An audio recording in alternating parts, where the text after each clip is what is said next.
I think all of us at various times in our lives find ourselves in less than ideal circumstances.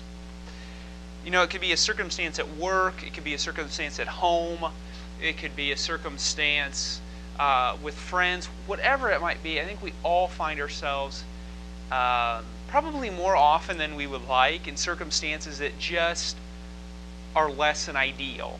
Not what we would like, not in a situation in which we would like to find ourselves, I guess would be a good way to put that. And there's oftentimes not a whole lot we can do about those situations. We can kind of keep plugging away at them. We can kind of do our thing, stay in the routine that we're in, and hope that God changes things, or pray that God would change things. But in the meantime, we just keep on plugging away, hoping that things would change. Does that sound familiar to anybody?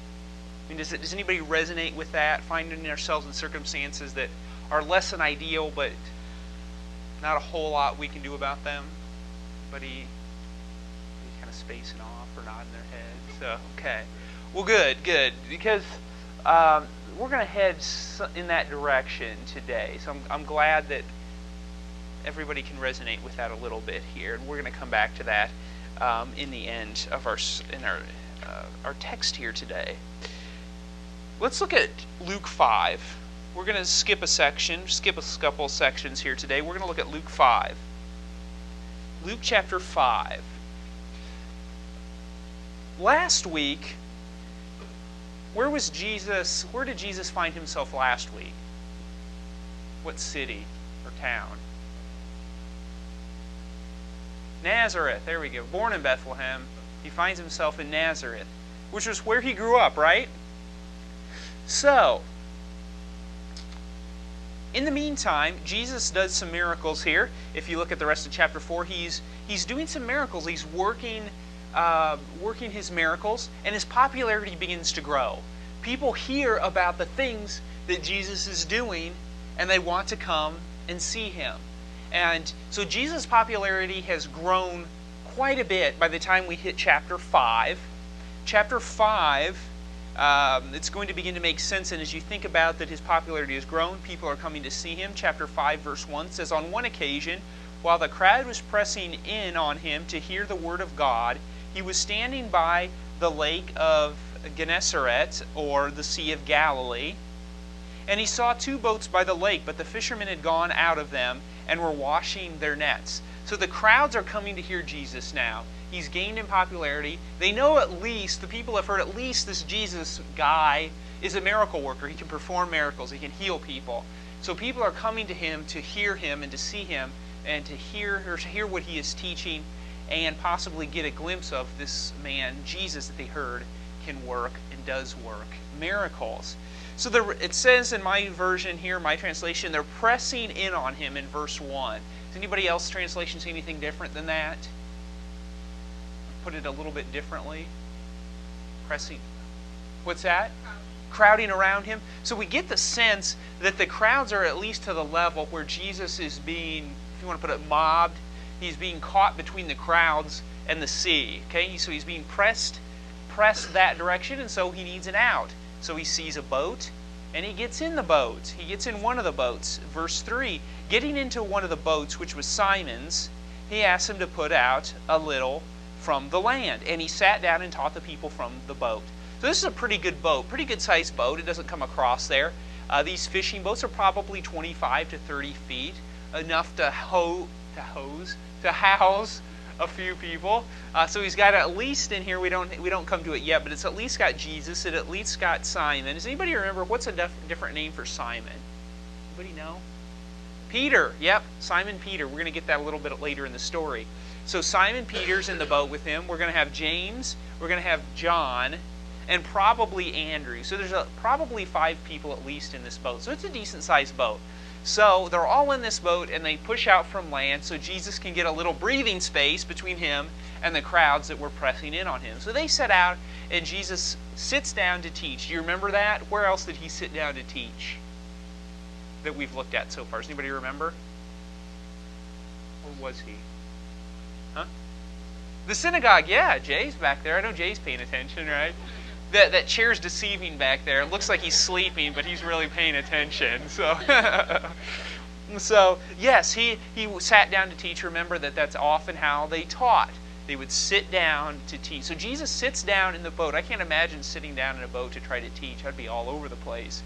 But Jesus seems to do it quite well. So he gets in the boat, he pushes off from shore, and he begins to teach the people. We aren't told in this section what he teaches. The focus shifts here rather quickly.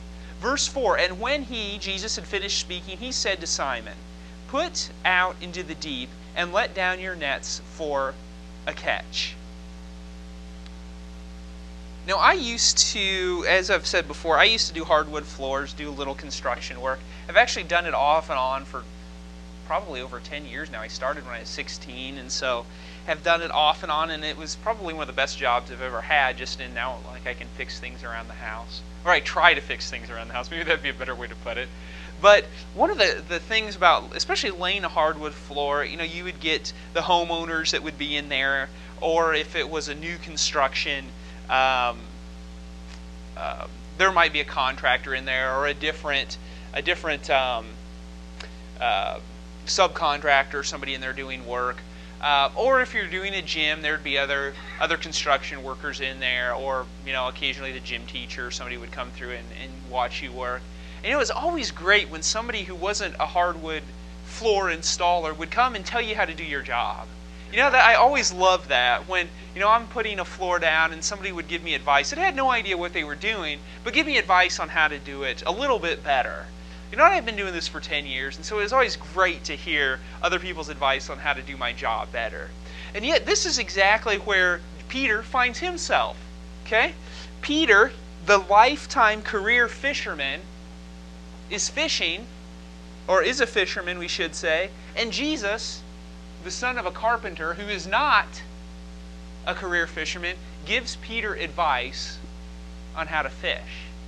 I don't know about you, but if I found myself in Peter's shoes, I would be less than thrilled to hear from somebody who is probably a teacher, maybe a carpenter, on how to do my job. And Peter's reaction here kind of belies that a little bit. Simon answered, "Master, we've toiled all night and took nothing." My translation has the exclamation point. May or may not be there, but and I hope I'm not reading into this too much. But if I was Peter, I wouldn't be thrilled to let down my nets one more time at the behest of somebody who isn't a fisherman, especially when I've been fishing all night in this area and hadn't caught anything. Peter is at least tired. He's at least hungry. He's ready to go home. He's probably ready to sleep. He's spent the last, I don't know how long Jesus taught, but he sat in the boat with him, probably dozing off, It gets if you've ever been out in a larger boat, man, I can fall asleep in a boat pretty easy. Brianne and I went on a cruise once, and we slept the entire cruise. So it's easy to sleep in a boat. So Peter and his companions here, they're tired, they're hungry. They've just been told how to fish by a non-fisherman. They don't necessarily want to do this. We've toiled all night. We don't need to let our nets down one more time. We've already done that. It didn't work. But Simon says, "All right, at your word, I'll let down the nets." Verse 6. And when they had done this, so I can just see Peter saying, all right, at your word, we'll let down the nets. And he's mumbling and grumbling as he lets down the nets one more time to appease Jesus.